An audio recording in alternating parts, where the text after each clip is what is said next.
महर्षि, क्या सन्यास मार्ग मुक्ति के लिए आवश्यक है? देखो, चाहे पैंट शर्ट में रहो, लेकिन अंदर से तो सन्यासी बनना ही पड़ेगा। अंदर से सन्यासी बनना पड़ेगा, बाहर से सन्यासी बनो चाहे ना बनो। मोक्ष मार्ग का अवलंबन करने के लिए समस्त कामनाओं का, समस्त विकारों का त्याग करना ही पड़ेगा, तभी तो मोक्ष पद को प्राप्त होगे। आप पैंट शर्ट में रहो, लेकिन आपको सन्यासियों के लक्षण धारण करने पड़ेंगे। वेश प्रधान नहीं है मोक्ष प्राप्ति के लिए, वेश प्रधान नहीं, उद्देश्य प्रधान है। अगर आपका उद्देश्य ठीक है तो आप पैंट कोट में भी महात्मा हैं, आप पैजामा कुर्ता में भी संत हैं। और उद्देश्य ठीक नहीं है तो संत वेश में भी आप गड़बड़ है। संत वेश में भी वेशधारी हरि के उर शाले, तो सन्यास तो लेना ही पड़ेगा।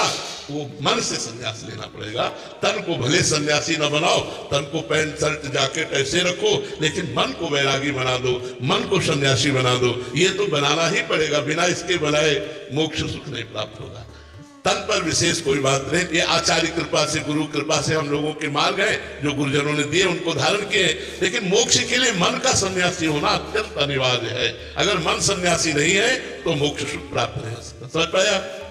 तन का चाहे जहां रखो, किसान बना के रखो, नौकरी में रखो, व्यापार में रखो, काले कपड़े पहनो, पीले पहनो, नीले पहनो, लाल पहनो, ये हम लोगों के आचार्य परंपरा के मिले हुए गुरुजनों के द्वारा दिए हुए वस्त्र है। हम कोई मनमानी नहीं पहने, ये जैसे अपने लोग पहने, अपने आचार्य और गुरुजनों के द्वारा दिए हुए पहने।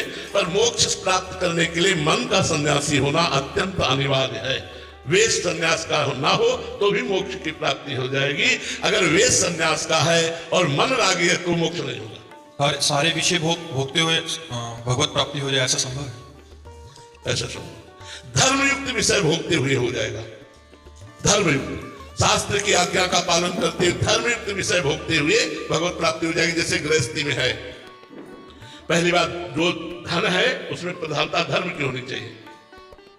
लोग धन कमाने के लिए, हम धर्म के लिए धन कमाएं और धर्म से युक्त होकर धन कमाएं, क्योंकि हमारे परिवार का पोषण, हमारे समाज का पोषण ये हमारा धर्म है, इसलिए हम धन कमाएं। धर्म से धन और धन से धर्म की पूर्ति के लिए अब हमारी अंदर काम वृत्ति है, तो केवल अपनी पत्नी में, वो भी 1 महीने में एक जैसा शास्त्र आदेश करता है, संतानोत्पत्ति की भावना के लिए लिखा हुआ है, व्यभिचार प्रवृत्ति के लिए लिखा हुआ नहीं है शास्त्राज्ञा में।